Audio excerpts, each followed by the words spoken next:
It's funny how one moment can change the entire course of your life.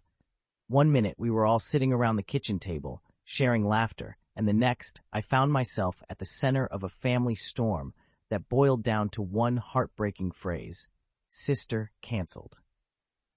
Let me backtrack a little. My sister Jennifer has been struggling with addiction for years now. We grew up close, sharing secrets and dreams, but her battle with substance abuse has cast a long shadow over her life and ours. Despite several attempts to get her life on track, relapse seems to hover over her like a cloud, threatening to pour down at any moment. The toughest part? The family dynamics that followed her decisions, creating this exhausting cycle of hope and disappointment. For a while, Jennifer seemed to be trying. She had promised me back in June that she'd watch my 2-year-old son, Leo, every Thursday and Friday while I worked. I even started paying her a small fee for it, hoping it would provide her with a sense of responsibility. I genuinely believed it might help her stay grounded. Looking back now, I can't help but think how naive I was. Maybe I was just desperate to hold on to the hope that the sister I loved was still in there somewhere, fighting her inner demons. But lately, things had started to unravel again. She started disappearing for those 2 days, swapping hours of childcare for nights spent in a hotel, sometimes with a guy she met at one of her recovery meetings. The worry gnawed at me. Her 3 kids, my niece Amelia, who's 14, and her 2 younger siblings, were left to fend for themselves in our parents' home, who are both struggling with their own health issues. It didn't sit right with me, and deep down, I knew my sister was sinking into the very pit she swore she was trying to escape. On that fateful evening, I found myself in the kitchen with my parents, sharing my concerns. "She should be at home looking after her kids, not out chasing some guy," I said, emotions spilling out. I glanced over and caught a glimpse of Amelia, her eyebrows drawn together in agreement, quietly nodding as she sat there, tapping away on her phone. In that moment, I could see the weight she was carrying, the burden of a mother who was more absent than present. That was when the shot across the bow happened. I guess it shouldn't have surprised me, but when Jennifer texted me later that night, filled with anger and hurt, it felt like a dagger to the heart.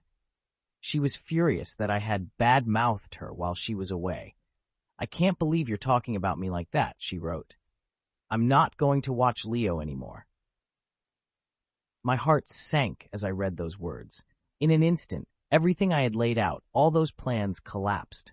My mind raced as I tried to piece together what to do next. Jennifer's angry words echoed in my head. "I'm not going to watch your son anymore." I couldn't fathom that, especially knowing I had always stood by her side during her hardest times. I took a deep breath, contemplating how to respond. Part of me wanted to argue, to tell her that all I ever wanted was for her to put her kids first. But another part of me, a part that ironically understood her struggle, held back. I didn't want to escalate the situation, but I had to be honest. "I'm only trying to look out for those kids, Jen. You're not there, and I'm scared for them." Little did I know how those words would ricochet back at me. She clapped back harder, saying that I was tearing her down when she was trying to improve. The conflict kept escalating, tearing apart not just our relationship, but shattering the fragile peace we'd been trying to uphold. And then, just like that, she stopped answering, leaving me feeling helpless and guilty for speaking my mind. My son's father and I scrambled for a solution in the days following Jennifer's text.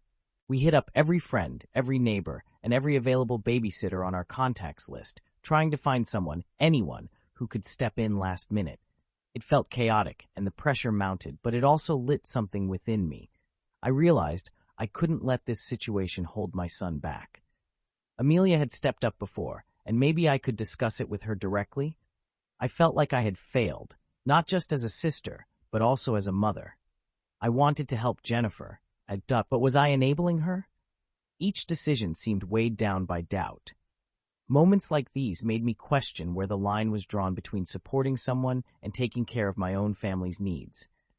I couldn't bail her out forever. I had to protect Leo and myself from the storm she brought with her. So here I am, still trying to navigate this complex family web. I keep wondering, was I wrong to voice my concerns? Should I have stayed silent while inwardly worrying about my niece and the little ones? I don't know if I was an asshole for speaking out, but I do know that the tension has only escalated now, leaving me to wonder if there's a chance for reconciliation, or if that's also sister canceled. Now, I turn this over to you, my friends. What would you have done in my situation? Would you have spoken up, or would you have kept quiet, hoping everything would fix itself? I want to hear your thoughts on this. It feels like each choice we make echoes through our lives and the lives of others, and it's hard to know which echoes are worth making.